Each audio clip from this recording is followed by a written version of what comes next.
Magandang gabi mga kapuso. Ako po ang inyong Kuya Kim na magbibigay sa inyo ng trivia sa likod ng mga trending na balita.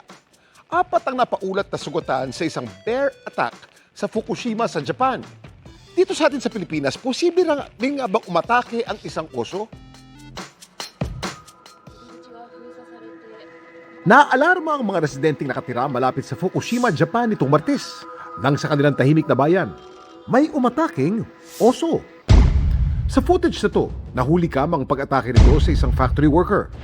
Sunod tong namata ang tumatakbo papasok ng isang gusali, kung saan may inatake raw itong isa pang empleyado at isang residente na parehong senior citizen. Ayon sa huling ulat, ang oso pinaniniwalaang nasa loob pa rin ng gusali.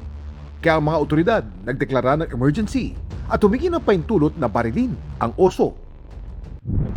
Ang osong umatake sa Japan, isang Ursus tibetanus o Asian black bear. Ang oso ito na matatagpuan sa maraming bahagi ng Asya, kilala dahil sa itim nitong balahibo. Meron din itong kulay cream na crescent mark sa kanyang dibdib. Kaya tinatawag din itong moon bear. Sila ay mga omnivore, kumakain ng parehong halaman at hayop. Mahuhusay din silang umakyat sa puno, pero dahil sa kanilang lakas, bilis, at mga claw o kukong matutulis, maaari silang maging banta sa ating mga tao. Hindi naman tulad ng mga kapitbahay gaya ng Malaysia, Indonesia at China, walang species ng oso na natural na naninirahan sa ating kagubatan. Pero may isang hayop tayo na madalas mapagkamalang oso. Ano ito?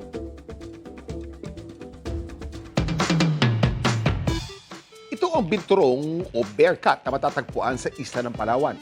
Madalas silang mapagkama ng mga oso dahil sa mahaba at napakakapal nitong maitim na balahibo. Ang timbang nito maaaring umabot ng 20 kilos, kaya mabagal itong kumilos. Ang isa sa kamangha-mangha sa hayop na ito ang kakaiba nitong amoy na parang buttered popcorn daw. Ito'y dahil sa kemikal na nilalabas ng mga binturong kapag minamarkahan nila ang kanilang teritoryo. Ang mga binturong vulnerable na, ibig sabihin may banta na sa kanilang populasyon, kabilang sa mga itong habitat loss o pagkasira ng kanilang tirahan at illegal wildlife trade o panghuhuli sa mga ito. Samantala, para malaman ang trivia sa likod ng viral na balita, i-post o i-comment lang, #Kuya Kim, ano na?